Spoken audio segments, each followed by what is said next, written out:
ರಾಜು, ನಾನೀಗ ನಿನ್ನ ಮನೆಗೆ ಬಂದರೆ ನಿಮ್ಮಮ್ಮ ಬೈಯೋದಿಲ್ವಾ? ಅವ್ರು ಯಾಕೆ ಬೈತಾರೆ? ಅವ್ರಿಗೆ ಯಾರನ್ನಾದರೂ ಮನೆಗೆ ಕರ್ಕೊಂಡು ಬರೋದಂದರೆ ತುಂಬ ಖುಷಿ. ಆದರೆ ನನ್ನನ್ನು ಕರ್ಕೊಂಡು ಹೋಗ್ತಿದ್ದೆ ಒಳಗೆ, ಏನಂತ ಇನ್ವಿಟೈಸ್ ಮಾಡ್ತೀಯಾ? ಅದರಲ್ಲಿ ಏನಿದೆ, ನನ್ನ ಫ್ರೆಂಡ್ ಅಂತ ಹೇಳಿದ್ರೆ ಆಯಿತು. ಮಳೆ ಬರೋ ಆಗಿದೆ, ಹೋಗೋಣ ಒಳಗೆ. ಕನಿ ಕೇಳು, ನಾನು ಆಗ್ದಿಂದ ನಿನ್ನ ಕರಿತಾ ಇದ್ದೇನೆ, ನೀನೇ ಇಲ್ಲಿ ನಿಂತ್ಕೊಂಡಿದ್ಯಾ. ಬಾ ಬೇಕಾ?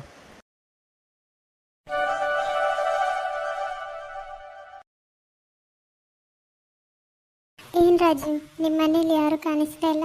ಕೂತ್ಕೋ, ಒಂದು ನಿಮಿಷ ಇರು, ಅಮ್ಮನ ಕರ್ಕೊಂಡು ಬರ್ತೀನಿ. ಏ, ನಾನೊಬ್ಳೇ ಇದ್ದೇನೆ. ಒಬ್ಳೇ ಇದ್ರೆ ಏನಾಗೋದಿಲ್ಲ, ದೆವ್ವ ಏನು ಕೊಡ್ಕೊಂಡು ಹೋಗಲ್ಲ ನಿನ್ನನ್ನು. ಕೂತ್ಕೋ, ಬರ್ತೀನಿ ಈಗ.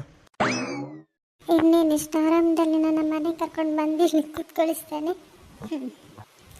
ನೋಡುವ, ಸ್ವಲ್ಪ ತಮಾಷೆನಾದರೂ ಮಾಡುವ. ಈಗ ಬರಲಿ ಇವನಮ್ಮ. ಬಾಬಾ ಬೇಡ, ಇವನಮ್ಮನ ಹತ್ರ ಬೇಡ.